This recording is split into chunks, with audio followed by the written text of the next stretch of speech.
Fala pessoal, tudo bem? Hoje dia 17 de janeiro de 2025, que sexta-feira. Vamos dar uma resumida do que aconteceu aqui nessa semana.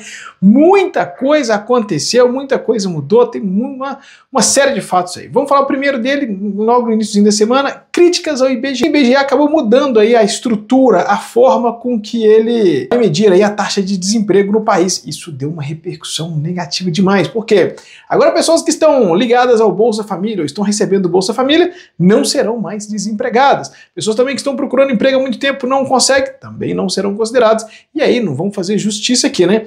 A taxa de desemprego só também considera aquelas pessoas que estão procurando emprego. Então, se a pessoa está desempregada e não colocou lá um cadastro no Cine, está mandando currículo para o pessoal, mas não cadastrou isso oficialmente, essa pessoa também não é considerada uma pessoa desempregada, o que prejudica a estatística, né? E vale a pena lembrar que o IBGE já vem sofrendo algumas críticas sobre as suas estatísticas, e aí foi uma coisa mais negativa ainda ao longo dessa semana, tá? O Itaú fez uma nota criticando aí e desacreditando o arcabouço fiscal. Foi a primeira vez que eu, Felipe, ao longo dessa jornada aqui de investimentos, vejo um banco grande, no porte aí do Itaú, fazendo uma forte crítica ao governo. Isso porque, vamos entender, né? O governo é o maior credor dos bancos, ou seja, quem pega mais dinheiro emprestado. Então você não vai ficar ali criticando seu cliente, por mais que você discorde de alguns pontos ali, você não vai ficar tecendo críticas gratuitas, né? Mas a situação, a popularidade do governo está indo de mal a pior, a repercussão pública, principalmente dos gastos públicos ali, está explodindo, ou seja, tem muita crítica sobre isso, porque a economia tem esfriado consideravelmente. E aí, meu irmão, o Itaú, sim, o grande banco Itaú, fez uma forte crítica ao arcabouço fiscal, falando que nem no médio, se ele fosse seguido à risca, nem no médio prazo ele resolveria. Isso porque ele não consegue limitar, ele não consegue estruturar, organizar as despesas do governo, né? Antes tinha um teto aos gastos públicos. O que isso quer dizer? Que o governo teria um limite de gastos. Agora não, e apesar de no passado sempre ter esse limite, sempre tinha que pedir uma bênção ao Congresso ali para gastar um pouco mais. Com a medida do arcabouço, que foi aprovado no ano passado, foi aprovado em 23, para valer em 24, e ela seguiu 2024, ela não tem mais essa obrigatoriedade, né? Se o governo descumpre a meta ali, ele pode pedir uma desculpa, etc., mas não é mais cometido em crime, ou seja, flexibilizou demais. E também não precisa ficar pedindo ao Congresso cheque especial ou estourar limites, né? O que deu uma grande facilidade aí para o governo aumentar gastos, e é o que a gente viu, recorde de despesa. Outra crítica também em cima dos dados do IBGE é que o governo tirou algumas despesas do déficit primário, né? Déficit primário é aquela sominha, quanto que você ganhou, quanto que você gastou. E aí o governo pegou algumas despesas, como educação, por exemplo, e tirou fora dessa conta, né? Então mostrando que ele, na teoria, teria gastado menos. Fazendo uma analogia simples aqui, é como se um cidadão ganhasse 10 mil reais e ele tivesse uma despesa de 13. Mas ele ia falar assim, aquilo que eu gastei no cartão de crédito, eu não vou considerar como despesa. Então se eu gastei 5 mil reais no cartão de crédito, dos 13, então minha despesa efetiva só foi 8. Então eu ganhei 10 e gastei 8, como se eu não tivesse que pagar aquele cartão de crédito. Então isso repercutiu muito mal, foi a crítica que o Itaú fez, porque, vamos só para lembrar, né, quando o governo gasta muito dinheiro, fica deficitário, ele tem que imprimir títulos públicos, jogar essa despesa para frente. Isso é como ele faz uma injeção de dinheiro na economia. E isso sim gera inflação, né? As pessoas estão acostumadas a imaginar que inflação é a elevação do preço, ou seja, se eu comprava um produto por 100, estou pagando 110, então isso é inflação, porque o empresário é mau, ele está querendo mais lucro, né? Tem essa mentalidade aí. Só que na verdade não funciona bem assim, né? A elevação de preço ela é consequência da inflação. Então, só para a gente voltar um pouquinho de economia aqui, sem querer me delongar demais, mas o que é o dinheiro? O dinheiro ele tem que ser um espelho da produção, da quantidade que você tem de produtos. Você tem 100 produtos, você tem que ter 100 dinheiro, que na verdade o dinheiro é só para facilitar a troca de produtos. Quando o governo imprime mais dinheiro, ou ele gera despesa, ou ele aumenta essa base aqui, se ele sai de 100 dinheiros para 200 dinheiros, sem criar um aumento de produção, ou seja, o produto agora vai valer mais, porque se eu tenho 200 dinheiros, com a mesma quantidade de produto, cada produto vale 2. Então só para você entender, inflação é quando o governo joga mais dinheiro na economia. E por que tem que ser o governo? Porque o governo é o único que tem o monopólio de imprimir dinheiro, de criar dinheiro. Então, essas críticas que o Itaú fez, mostrando que o governo está gastando muito dinheiro, não tem um controle, está elevando a inflação, deu uma repercussão extremamente negativa no mercado financeiro no último trimestre, porque a taxa de juros teve que subir demais. Uma vez que o maior credor do país, quem toma mais dinheiro emprestado é o governo, e não tem nenhuma expectativa, e nenhum controle, nenhuma estratégia para diminuir seus gastos, Além dele acabar gerando inflação, ele ainda gera o quê? O grande problema aqui de risco. Risco seguinte, olha, tá pegando muito dinheiro emprestado. Não sabemos como é que ele vai pagar, e se vai pagar, e quanto vai pagar. Então eleva-se a taxa de juros. A taxa de juros no último trimestre do ano, e vamos só trazer um pouquinho aqui para a gente contextualizar. A Selic começou a 13% em 2024. Ela chegou a 10%. A expectativa era que terminasse o ano a 9%. Ela terminou em 12%. Essa curva, essa janela aqui é terrível para o mercado, porque ela destrói qualquer previsibilidade. E por que ela subiu tanto aqui? Ela subiu a partir de setembro, quando o governo ficou claro e evidente que ele não faria nenhuma estratégia para cortar despesas.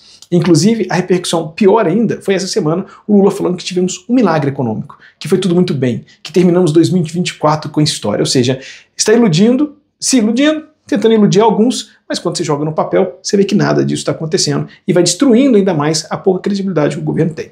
Isso vai gerar uma repercussão, gera uma tensão, eleva-se a taxa de juros, como tem acontecido. A expectativa agora que o banco calcula, né, e eu falo assim, o que é o banco? Você pode ir lá no mercado e pegar a curva DI, que é quanto um banco empresta dinheiro para o outro. Nós estamos falando que essa taxa de juros efetiva, ou seja, não é expectativa, não é pesquisa, não é uma estratégia, nada, é o que está acontecendo de fato. Leilão, você pega lá o DI, a curva DI para dezembro de 25, ela está sendo negociada a 15%. Ou seja, em algum momento desse ano, mais especificamente em setembro, a Selic teria que estar em 17% para que a taxa média do ano esteja em 15 de dezembro. Entende o que eu quero dizer? Como que essa mudança de estratégia, você ter um decréscimo da curva de juros e de repente você ter uma aceleração muito forte, ela destrói qualquer previsibilidade econômica, ela destrói qualquer expectativa futuro. Uma empresa que está fazendo um empréstimo futuro, imaginando calcular, teria um custo X de crédito, e ela teria que vender o produto a um produto valor Y, para ela ter uma margem de lucro, sua margem de lucro ela foi destruída pela elevação dos juros.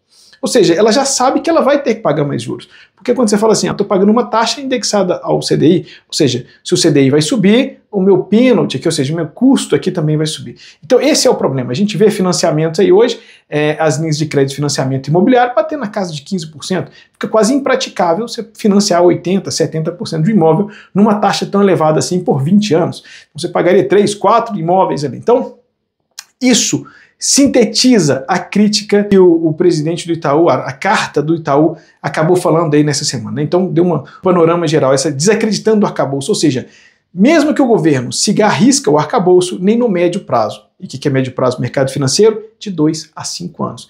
Isso seria resolvido. Então, dá uma conotação aí de como o mercado está estressado, está agitado, bolsa caindo, juros subindo, produtos de renda fixa oscilando muito, né? Porque toda hora muda essa taxa de juros, a expectativa de juros muda, então são prazos de longo prazo, você tem uma elevação. Você sai de uma taxa de juros, uma expectativa de 9%. E vamos lembrar, né? 9% em dezembro de 24. A expectativa de dezembro de 25 que essa taxa de juros estivesse a 8%. Então, muitos negócios foram feitos imaginando um juros dezembro de 25 a 8%, e agora o mercado já recalcula isso a 17%. Então, entende essa diferença? Ou seja, essa aceleração, isso nós estamos falando de apenas 3 meses, né? Os últimos 3 meses de dezembro. Então, mostra como o cenário está turbulento aí logo nesse início de ano. Bom, o Brasil vai apresentar o quê? Aqui a gente vai ver dado oficial que um PIB alto. Tivemos um PIB alto, ou teremos um PIB alto aí em 2024, e claro que o governo vai fazer todo o marketing para falar que a economia está crescendo. Só que vale a pena lembrar que dentro do PIB, boa parte é despesas do governo. Então, quando o governo ele cria despesa, ele vai injetar o dinheiro de despesa na economia, ele acaba movimentando a economia.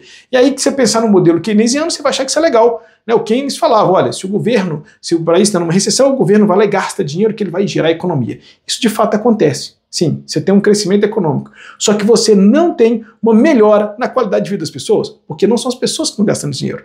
Exemplo, se o cidadão ganha 100, o governo vai pegar 20 de imposto, e ele vai construir uma ponte, vai fazer uma reforma, vai fazer alguma coisa que seja, não necessariamente eficiente, mas ele vai fazer. Vai movimentar a economia? Vai. Mas esse cidadão aqui, ele não vai gastar os 20. Ele só vai gastar os 80. Então ele só tem 80 para viajar, para fazer ir num restaurante legal, etc. Então ele tem menos poder de compra para gastar com ele mesmo, para poder gerar uma satisfação de qualidade de vida. Então não adianta ter uma economia, um país que está crescendo economicamente, se a população não é ela que está consumindo esse dinheiro. Então você tem essa troca aqui. Então a gente vai ter um PIB alto. Então, só para a gente lembrar, só que o PIB já apresenta 2025 em queda, porque os indicadores econômicos que a gente teve aí em novembro, que foram publicados agora, o crescimento aí, o PIB, seria aí o O indicador de produção teve queda, o indicador de serviço teve queda, o indicador de varejo também teve queda, ou seja, a gente apresenta aí um cenário bem desagradável, queda consecutiva, mostrando que não teremos aí um primeiro trimestre fácil. O governo ainda acaba cedendo à pressão, fortes críticas e volta atrás e revoga a fiscalização do Pix. Esse sentimento aí de que o governo está querendo ampliar o seu olho, né, o Big Brother, enxergar mais, ver mais e controlar tudo, e principalmente como as pessoas estão gastando dinheiro para evitar sonegação, isso gerou uma repercussão gigantesca, né? Então o governo agora fez uma instrução normativa na Receita Federal para que Pix de pessoas, pessoa física, que movimentasse mais de R$5.000, movimentasse, não ela quer recebesse. Se ela recebeu, pagou, pagou, somasse mais de R$5.000 de movimentação no mês, você teria que ter uma fiscalização ali mais apurada, esses dados seriam para a Receita. Isso imaginando de fintechs, de cartão de crédito, de maquininha e etc. Isso ia prejudicar muito aquele pequeno empresário. Um cara do Uber, aquele cara do delivery, da entrega, o pedreiro, aquela pessoa eletricista que está fazendo um bico, que muitas vezes ela não vai declarar o imposto de renda, porque pessoas que recebem acima de R$2.600 hoje têm que declarar o imposto de renda. Então, você aumentaria essa fiscalização. Não que você está criando imposto sobre o Pix, mas você aumenta a fiscalização sobre o imposto que já é criado, ou seja, na prática, você está querendo aumentar a arrecadação. Isso gera uma repercussão muito negativa, então o deputado Nicolas Ferreira faz um vídeo explicando isso e em menos 24 horas alcança mais de 220 milhões de visualizações. Lembrando que essa é a população do Brasil hoje. Então, claro, nem todo mundo assistiu, mas alguém assistiu mais de alguma vez. Ou seja, deu um grande impacto e aí o governo teve que voltar atrás, abolindo essa perspectiva de fiscalização. Bom, o que eu quero dizer, um resumo aqui, um pouco da semana falando de Brasil, ainda vou falar um pouquinho dos Estados Unidos, é que o sentimento do governo de aumentar a sua fiscalização, o seu rigor e o excesso de impostos, né, e seu excesso de gastos, está criando um desacreditamento, o que torna na prática um cenário pessimista para frente.